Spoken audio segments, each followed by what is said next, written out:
Death, fear, and a plague that changed the course of the world. What did one cat-fearing Pope's decree do to exacerbate all this? And how did one go about living with the dreaded Black Death? Let's find out today with Newfound History. Viewer discretion is advised that the following content may disturb some viewers. People's views on cats around the world have differed through early history, from being worshipped as gods in ancient Egypt to being respected as loyal food protectors by the Romans, who at times brought cats along with them to military campaigns to chase off vermin from their dwindling rations, even serving as the keen protectors of whiskey barrels and barley in Scottish distilleries. But never was there a time so threatening to the domestic feline's well-being as in 1233.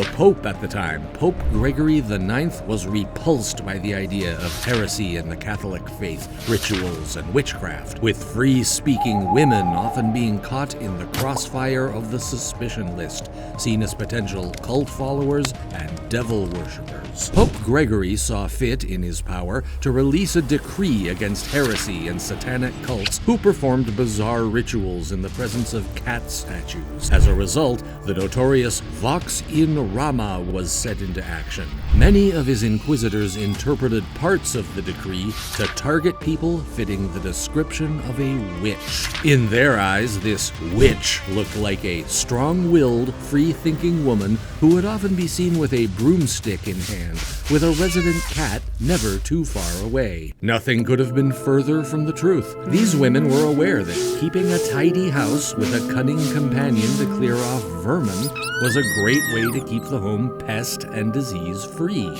Nonetheless, these cruel inquisitors and their vigilante followers would soon go on to prosecute many innocent women and their unfortunate four-legged friends. With the systematic, widespread hunting of cats alleged to be aligned with the devil, Europe's feline population was decimated. With people's opinions of the once trusted neighborhood rodent stopper tarnished, they were now in exile.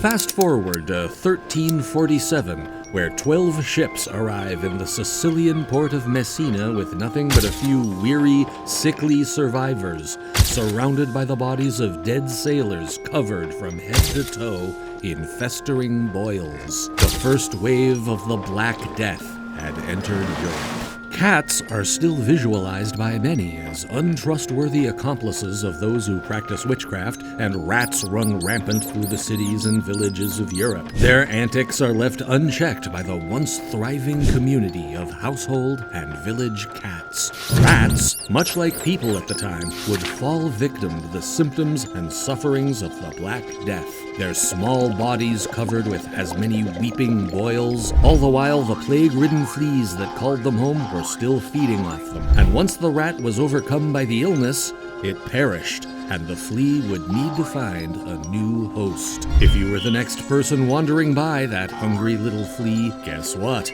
You've now been given the Black Death. Many believed the dwindling population of cats in the period leading up to the plague was directly responsible for the overwhelming number of rats. Rat communities had a better chance to expand and thrive with the diminished threat from the watchful eyes of the sly alley hunters. If Pope Gregory IX hadn't issued the Vox in Rama, might Europe's death toll have looked different? It's estimated that a staggering 75 to 200 million people died across Europe. That's 30 to 60%. Could cats really have made that much of a difference in stopping the spread of the Black Death? First, let's find out how the little flea played such a big part in spreading the disease. The flea, an adaptable little parasite of 2 to 4 millimeters in length, capable of jumping 19 inches and laying 50 eggs a day, all whilst feeding off the blood of mammals and, worst of all, the primary spreader of the Black Death. The bacterium that causes the Black Death is Yersinia pestis and lives inside the gut of carrier fleas. The bacteria multiply and cause a blockage in the flea's throat, making it feel the need to feed more regularly. Whether rat or human, the infected flea will transfer the bacteria into the host with every bite. Following the bite, hosts will start to develop enlarged lymph nodes, fever, delirium, oozing sore, and blackened extremities from gangrene. Finally, 2 to 8 days after incubation, death. All the while being contagious to others through touch, cough, and transfer of fleas. In the interim, before your final moments, you may have been considered lucky and visited by a plague doctor. Clad in their iconic medieval biohazard suit of leather, equipped with an essential oil and herb beak, thought to keep germs at bay. Little could be done by these creepy-looking healthcare professionals, limited to smearing the skin with vinegar balms and administering drinkable tonics made with crushed emeralds, arsenic, and mercury. By the way, please don't drink this at home. It's a very bad idea.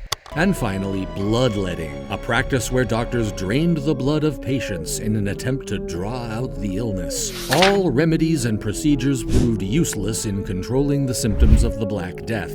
Most remedies really only made matters worse. The fate of the infected was sealed. The Black Death-spreading fleas would not discriminate and go on to infect most common village animals, including sheep, pigs, chickens, dogs, and even cats, making all these animals at the time carriers and sufferers of the dreaded disease.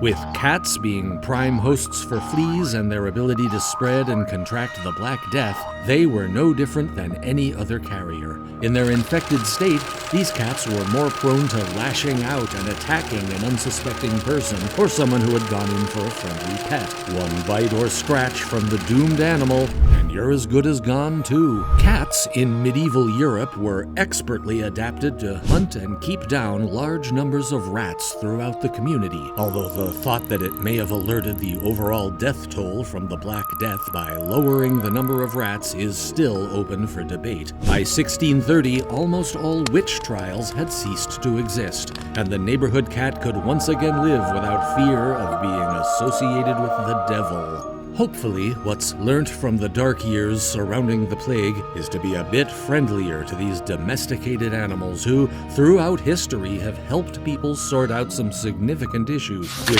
food storage, cleanliness, companionship, and dealing with unwanted vermin. What do you think about Pope Gregory's decree? Do you think the plague years might have gone differently if it was not introduced? Tell us what you think in the comments below, and thanks for watching this episode of New Found History.